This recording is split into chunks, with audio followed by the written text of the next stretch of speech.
বিসমিল্লাহির রহমানির রহিম। সম্মানিত কৃষক ভাইরা, আমরা প্রতিবারের নাই আবার একটা ক্ষেতে চলে আসলাম, যে ক্ষেতে পাট লাগানো হয়েছিল।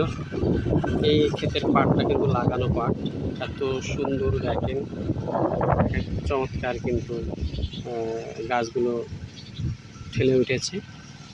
এখন এই মাটিগুলোকে যদি একটু ভেঙে দেওয়া হয়, এই পাটের জমির মাটি ভেঙে দিয়ে যদি একটু সার দিয়ে দেওয়া হয়, পাট গাছ কিন্তু হয়ে যাবে। পাট কিন্তু অটোমেটিকলি সুন্দরভাবে তার ফলনটা বেড়ে উঠবে, এবং সেই কাজটাই কিন্তু করার জন্যই আমাদের এই চাষি ভাইরা তারা কিন্তু জমির মাটিটাকে ভেঙে দিচ্ছে। দেখেন সুন্দরভাবে কিন্তু এখানে কোনো পাট গাছ কিন্তু নতুন করে মারা লাগে না, শুধুমাত্র মাটিটাকে ভেঙে দিলেই কিন্তু চলবে।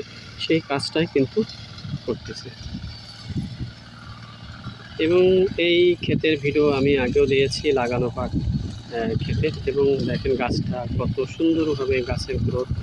এবং এই মাটিটা ভেঙে দেওয়ার পরে যদি একটু হালকা সেচ দেওয়া হয় এবং এর সাথে কিছু রাসায়নিক সার দেওয়া হয়, তাহলে পাট কিন্তু অটোমেটিকলি হয়ে যাবে।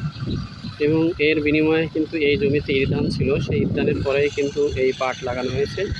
এতে করেই এই গাছটা যদি বীজ বপন করে লাগান বড় হতে হতো, বীজ বপনের পরে যদি এই গাছটা হতো, তাহলে কিন্তু 1 মাস সময় লেগে যেত। সেই 1 মাস সময়ের ব্যবধানটা কিন্তু এই লাগানো পাটের জমিতে কিন্তু এই পাটা লাগানো গাছ পাট ক্ষেতে